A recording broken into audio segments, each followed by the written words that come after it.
আনারস মাখা খেতে কে পছন্দ করেন বলেন তো? আমার তো ভীষণ ভালো লাগে। তাই আজকে হচ্ছে ঘরে একটু আনারস মাখা করে নিচ্ছি।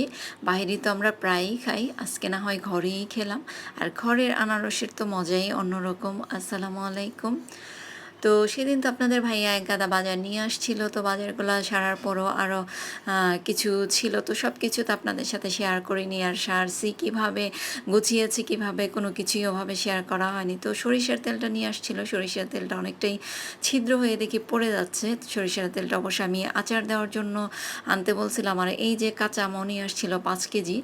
তো এর আগে তো আচার দিয়েছিলাম, সেটা আপনাদের সাথে শেয়ার করেছি। এজন্য আজকে আর কোনো আচারের শেয়ার করব না রেসিপি। আর আচার দেওয়ার জন্যই আমি হচ্ছে মূলত কাঁচা আমটা আনতে বলছিলাম। কাঁচা আমের আচার দিব। তো 5 কেজি নিয়ে আসছিল, তো ওখান থেকে অর্ধেকটা পরিমাণ কাঁচা আম আমি একটু পানি দিয়ে ভিজিয়ে রাখলাম। একটু পরে ওটা কেটে নিব, আজকে আচার দিব।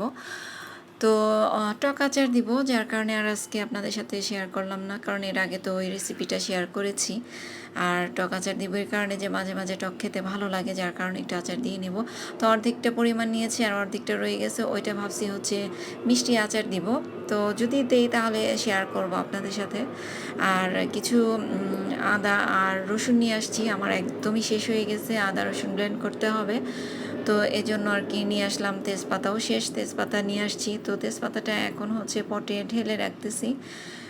আসলে শুধু রান্নাবান্নাই তো কাজ না, এর বাহিরেও তো অনেক কাজ আছে, যেগুলো আসলে সব কিছু সবসময় আপনাদের সাথে শেয়ার করা হয় না। তো টুকটাক কিছু কাজ হচ্ছে আজকে শেয়ার করছি।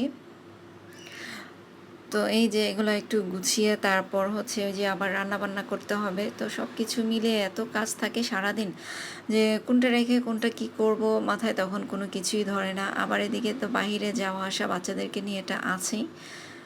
তো এই হচ্ছে অবস্থা। আর এটা কি ভাজি করতেছি বলেন তো, কেউ কি বলতে পারবেন? আমার মনে হয় এটা কেউ বলতে পারবেন না। তো বলেই দেই কি ভাজি। এটা হচ্ছে লাউয়ের খোসা ভাজি। তো এই ভাজিটা আজকে করে নিচ্ছে। আর তো ভাত বসিয়ে দিছি এক চুলায়। আর আপনাদের ভাইয়া আনারস নিয়ে আসছিল গতকাল, আনারস লিচু তো এগুলো নিয়ে আসছিল। তো সে হচ্ছে এখন আনারস খাওয়ার জন্য অস্থির হয়ে গেছে, বলতেছে যে একটা আনারস কাটো দেখি কেমন। অবশ্যই এটা অনেক দূর থেকে নিয়ে আসছে। তো খুব ভালো ওইখানকার আনারসগুলো, যার কারণে কেটে দিচ্ছে। মানে কাটার জন্য পাগল হয়ে গেছে খাওয়ার জন্য, যার কারণে কাটতেছে এখন।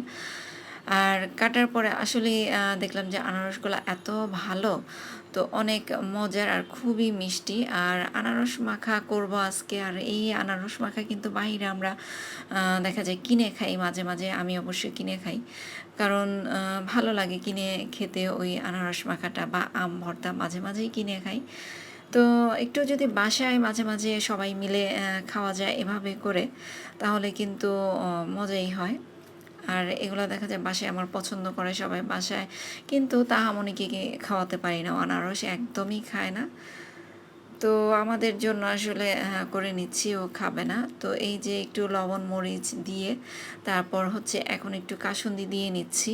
আর এভাবে যদি আনারস মাখা করা যায়, মনে হচ্ছে এখনই মানে জিভে পানি এসে যায়। এরকম এরকম টক জাতীয় কোনো কিছু দেখলে বা ভর্তা টাইপের কিছু দেখলে কিন্তু এমনিতেই মুখে পানি চলে আসে।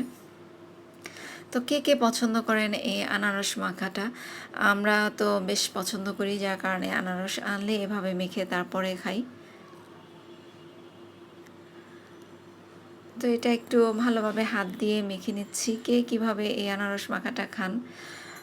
আমরা তো এভাবেই খাই। তো আপনাদের ভাইয়ার জন্য আর আদরের জন্য আলাদা করে রেখে দিছি। আর এখন হচ্ছে আমি একটু ভালোভাবে মাখিয়ে আমি নিজেই একা একা খাচ্ছি। এসা হচ্ছে আমার সামনেই বসে আছে, ও বলতেছে একটু পরে খাবে। তো আমার খাওয়া যতটুকু অতটুকু হচ্ছে আমি এখন বসে বসে খাবো। তো এই হচ্ছে আমার আনারস মাখা। আর আপনাদের যদি ভালো লেগে থাকে, কেউ যদি পছন্দ করেন, তাহলে কিন্তু বাসায় এভাবে মাঝে মাঝে আনারস মাখাটা খেতে পারেন, যেহেতু আনারসের সিজন এখন, এখন সব কিছুর সিজন।